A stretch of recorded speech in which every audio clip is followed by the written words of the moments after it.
I gotta explain some things and let's start. So let's start with the ionic bond, and the one that you taught us. So my analogy, or how I'm gonna explain this as an example. You know what?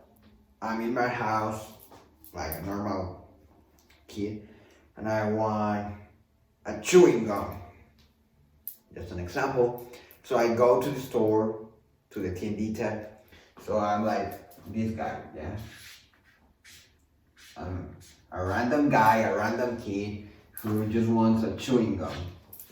And I say, how much is the chewing gum gonna cost? So I say, I think with 10 pesos or with 9 pesos gonna be enough. So I have like my 9 pesos with me and I go to the store. Let's imagine this is a store.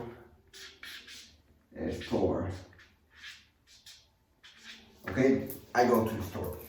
So I go and ask like the people who are in there, like, how much is the bubalo? I want a bubalo. So they tell me like, okay, it's 8 pesos. Kind of expensive, but it's 8 pesos. So I said, you know what, I have 9, I can buy it. So I said, you know what, give me the bubalo. This is a bubalo. And I'll give you the 8 pesos, like when you buy something, okay? It's like an exchange.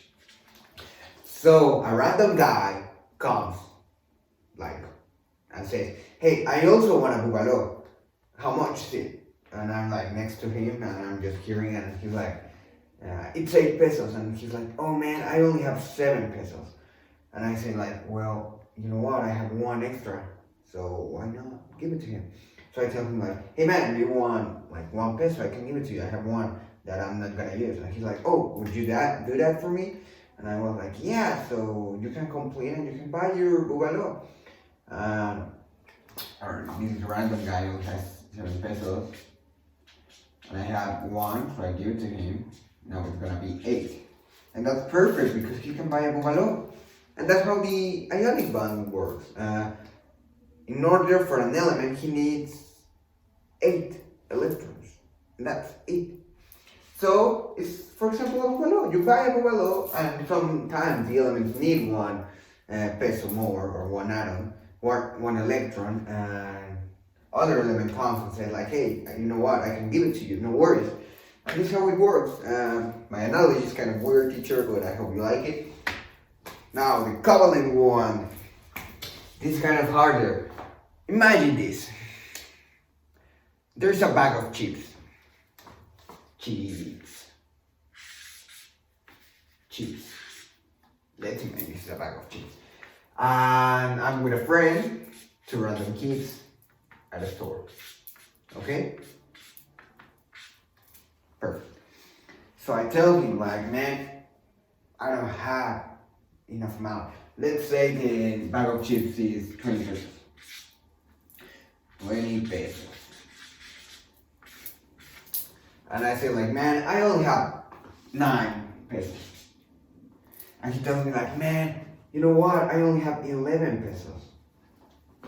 So he's like, hey, what up? And I say like, what up? How about we buy it and we like share it? How about that? And we can both have some chips and we can both gain from each other. Okay, so we join and we share our money in order to buy. So now we have 20 pesos and now we can buy the bag of chips. And I was like, excellent, because we can, or we have the money to buy it. And this is how the covalent one works. 2 electrons doesn't have like enough electrons. 2 elements don't have enough electrons. So they share their electrons in order for them to complete it. And that's how it works. It's easy, it's good, and just with a bag of chips. So I hope you like it, teacher. And I'm just missing the metallic bonds. Metallic bonds is only between metals. Okay, so as an example, let's put a bond that joins all the Mexicans. Okay, so well, I have not much space, but let's do it over here. Mexico, a big country, and the people is the one who joins them. So we are like the Yeah, we're like the electrons and all the elements that joins, you know. There's these guys, so there's some metal between two metals. So there's Mexicans and there's two types of Mexicans, the rich ones and the poor ones. But both of them are whole because are joined because they're Mexicans. And Mexican people can move all the way around. It's like electrons are free to go everywhere they wanna go. And this is how it works. Just they all join together because all of them are Mexicans.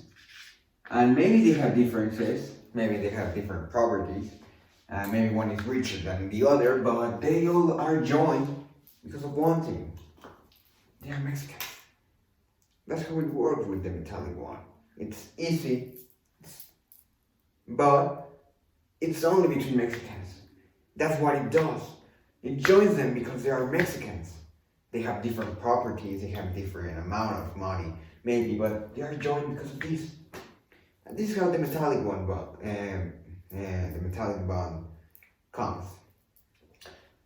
All of them are joined together. They have something to give. It's easy and it's understanding.